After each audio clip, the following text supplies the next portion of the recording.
नमस्कार मित्रों, मैं हूं डॉक्टर राम जी भाई। आपके लिए एक छोटी सी कहानी लेकर आया हूं। कहानी आपको अच्छी लगे तो लाइक, शेयर एवं सब्सक्राइब करें तथा घंटी अवश्य दबाएं। आइए कहानी का आनंद लेते हैं। एक बार भगवान शिव और माता पार्वती एक मंदिर के पास से गुजर रहे थे। उसी समय माता पार्वती की नजर एक पति पत्नी के जोड़े पर पड़ती है, जो मंदिर से दर्शन करके आ रहे थे।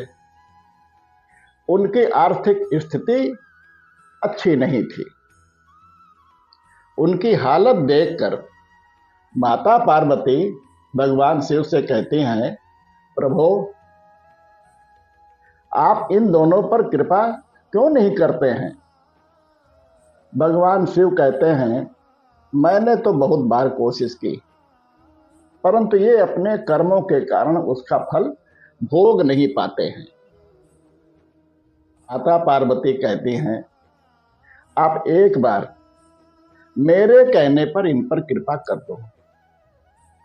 भगवान शिव माता पार्वती की बात मान जाते हैं और कहा कि मैंने इनके 100 कदमों की दूरी पर सोने के सिक्के रख दिए हैं। जब वह वहां तक पहुंचेंगे और देख लेंगे तो उनको सब कुछ मिल जाएगा। माता पार्वती प्रभु का कथन सुनकर सोचती हैं कि अब इन दोनों को अमीर बनने से कोई नहीं रोक सकता है। अभी वह पति पत्नी 10 कदम ही चले होते हैं कि पीछे से एक सुंदर भजन की आवाज आती है। मुड़कर देखते हैं तो एक अंधे पति पत्नी का जोड़ा भजन गा रहे होते हैं। वह दोनों रुककर उन्हें देखने लगते हैं और उनके चले जाने के बाद दोनों आपस में बात करते हैं कि पति अंधा तो अंधा, पर उसकी पत्नी भी अंधी है।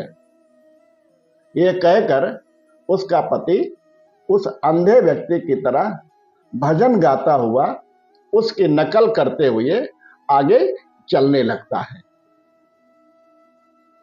उसकी पत्नी उससे कहती है कि अगर उनकी नकल ही करनी है तो क्यों ना हम भी उनकी तरह आंखें बंद करके भजन गुनगुनाएं। और वह दोनों ऐसा ही करते हैं। जहां पर भगवान शिव ने सिक्के रखे होते हैं, वह रास्ता दोनों पति पत्नी आंखें बंद करके निकल जाते हैं। यह सब देखकर माता पार्वती कहते हैं, प्रभु, आप ठीक कहते हैं कि ये अपने कर्मों के कारण ही इस हालत में हैं।